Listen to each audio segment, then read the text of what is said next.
ہوا کے قریب گئے، ہوا کو اپنے ساتھ لیا اور نقاب پوش سے کہنے لگے بھائی آپ کون ہیں؟ نقاب پوش نے پردہ اپنے چہرے سے پردہ ہٹا کے کہا انا علی ابن ابی طالب، میں علی ابن، اب جملہ تو اب آ رہا ہے، سنیے مولا کے فضائل، کہا انا علی ابن ابی طالب، میں علی ابن ابی طالب ہوں، میں علی ابن ابی طالب ہوں، میں علی ابن ابی طالب ہوں۔ آدم نے پھر پلٹ کے کہا اچھا آپ علی ابن ابی طالب ہیں، میں نے آپ سے تھوڑی ہوا کو مانگا تھا، اللہ اکبر، جملہ سنیے گا، میں نے آپ سے تھوڑی ہوا کو مانگا تھا، کہا کس سے مانگا تھا؟ کہا ہم نے تو علی سے مانگا تھا، اللہ سے مانگا تھا۔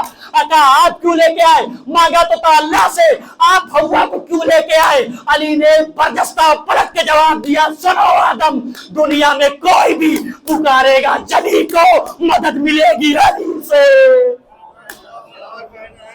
یعنی پکارو گے اللہ کو اور مدد کرے گا علی، اللہ تھوڑی آئے گا مدد کرنے۔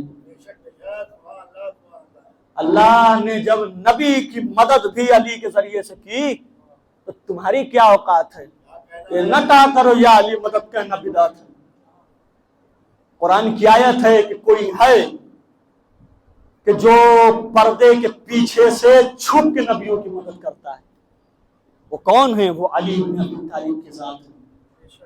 یہی وہ ہستی ہے جو ہر نبیوں کی مدد کرتی رہی اور آج تک اپنے چاہنے والوں کی مدد کرتی، دنیا میں بھی کرتی ہے، اور انشاءاللہ یہی ہستیاں جو ہیں آخرت میں بھی ہماری مدد فرمائیں۔ بس میں نے فضائل کے باب ختم کر دیا، انشاءاللہ کل سے میں اپنے موضوع پہ گفتگو کروں گا، کیونکہ ابھی اگر میں چھوڑوں تو پھر وقت کم پڑ جائے گا، لہٰذا میں اپنی بات پہنچا بھی نہیں پاؤں گا، بات ادھر سے ادھر ہو جائے گا۔ تو یہی وہ ہستیاں ہیں کہ جن کو مانیے، جنہیں دل سے مانیے، کیونکہ انہی کے ذریعے سے دنیا میں بھی بقا ہے اور انہی کے ذریعے سے آخرت میں بھی بقا ہے۔ اسی لیے چاہنے والوں کی پہچان مولا نے یہی بتائی ہے، وَفْرَحْ لِفَرْحِنَا وَحْزُنْ لِحُزْنِنَا، کہ میرا چاہنے والا وہی چاہنے والا ہے جو میرے غم میں غم زدہ ہو جاتا ہے اور میری خوشی میں خوش ہو جاتا ہے۔ وہ اپنی خوشی کے اعتبار سے میری خوشی کو ایکسپٹ نہیں کرتا، بلکہ میری جو خوشی ہے اس کے زاویے سے اپنی خوشی کو ایکسپٹ کرتا ہے، اپنی خوشی مناتا ہے۔ وہ اپنے غم کو بھول جاتا ہے جب میرا غم آتا ہے، وہ اپنے غم میں میرے غم کو کم نہیں کرتا بلکہ میرے غم کو ہمیشہ فوقیت دیتا ہے۔ ہاں عزادارو، یہی پہچان ہونی چاہیے، کما حق کہوں، ہر شیعہ عزادار کی یہی پہچان ہونی چاہیے۔ اگر مولا کی خوشی ہے تو ہم خوش ہیں، اگر مولا کا غم ہے تو ہم غم زدہ ہیں۔ ہماری خوشی نہیں ہے، ہم خوش ہی ہوتے ہیں تو اہل بیت کے لیے، ہم غم زدہ ہی ہوتے ہیں تو اہل بیت کے لیے۔ ہاں غدارو، آج ہم مولا کے غم میں غم زدہ ہو کے بتا رہے ہیں مولا دیکھیے ہم آپ سے محبت کرتے ہیں، ہم ہی آپ کے چاہنے والے ہیں۔ مولا آج ہمارے گھر کا کوئی نہیں مرا ہے، مولا آج ہمارے گھر میں کوئی غم نہیں ہے، لیکن ہم غم صرف اور صرف اس لیے منا رہے ہیں کیونکہ آپ کا گھر برباد ہو گیا، مولا آپ کا گھر اجڑ گیا۔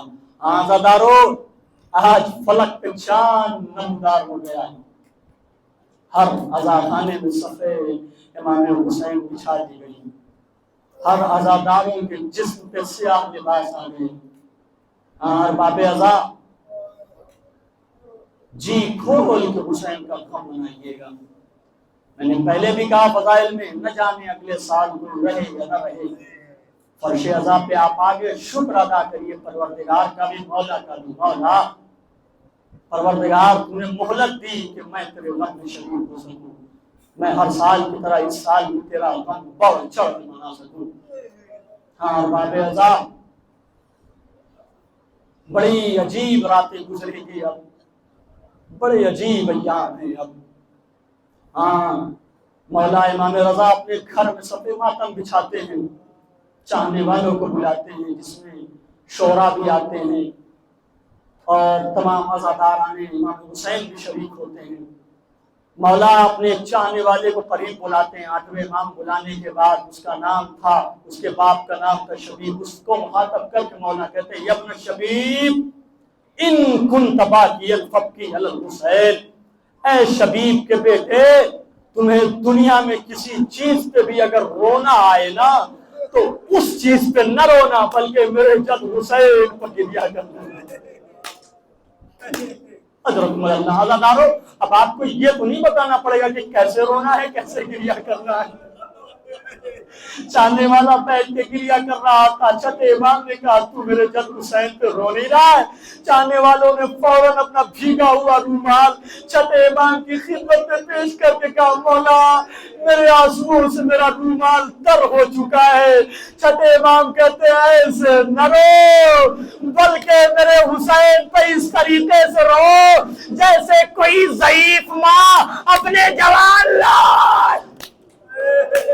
اجرکم اللہ، اللہ آپ کو کوئی غم نہ دے. ہار باب ازا آقا حسین کے چاہنے والوں، آپ سسکیاں لے لے کے نہ روئیے.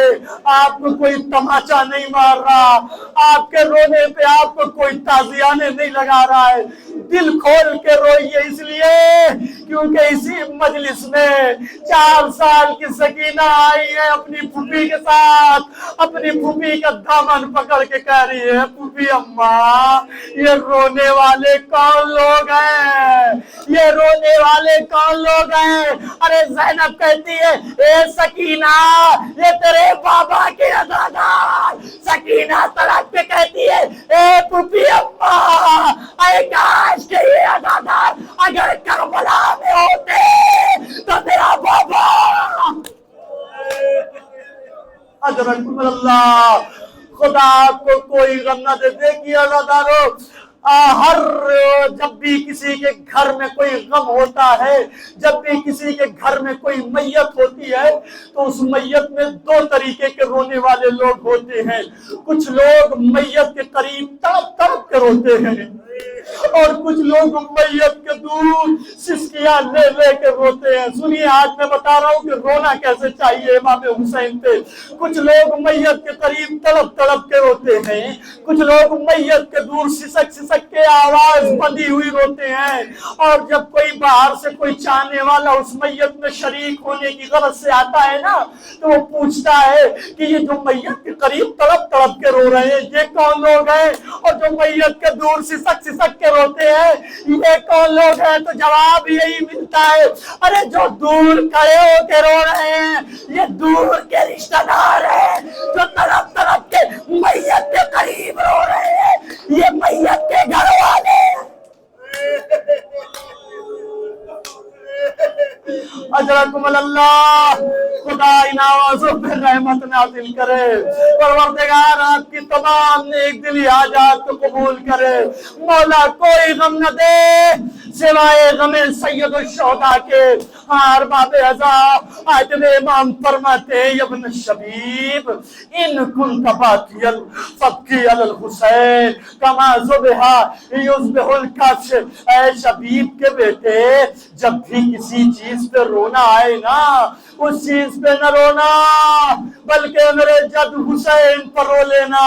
چاہنے والوں آپ سمجھتے ہیں یا میں سمجھتا ہوں کہ اس میں مولا کا فائدہ ہے، میرے رونے میں مولا کا فائدہ ہے؟ نہیں عزادارو، اس میں بھی ہمارا ہی فائدہ ہے. مولا اس لیے کہہ رہے ہیں کہ جب بھی کسی چیز پر رونا آئے تو میرے جب پر رونے نا، اس لیے کہتے ہیں، اس لیے فرما رہے ہیں ارے کبھی کبھی ہمارا غم بڑا ہوتا ہے. ہمارے گھر میں کسی جوان کی اگر میت ہو جائے ہم برداشت نہ کر سکے تو ایک مرتبہ کربلا کا رخ کر لینا، علی اکبر کی شہادت یاد کر لینا. ارے تمہارا غم ہلکا ہو جائے گا.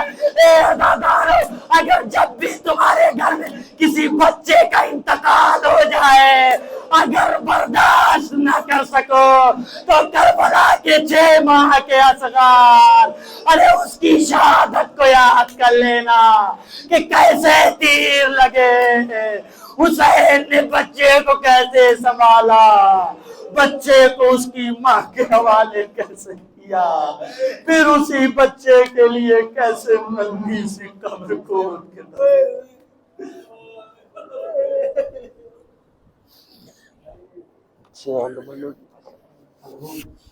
انا للہ و انا الیہ راجعون.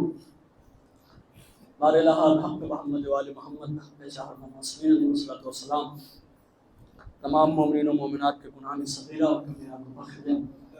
بار الہ الحق محمد وآل محمد بحق شاہد مسلمین علیہ الصلوۃ والسلام تمام مومنین و مومنات کے دلی حاجات کو نصیب فرما، پریشانیوں کو دور فرما. بار الہ سب سے اہم اور اہم ترین دعا یہ ہے کہ ہمارے زمانے کے امام کے ذکر متعجب فرما اور ہم سب کو بھی اعمال صالح شمار فرما. ربنا تقبل منا انك انت السميع العليم. ماتم حسین صلی اللہ علیہ وسلم.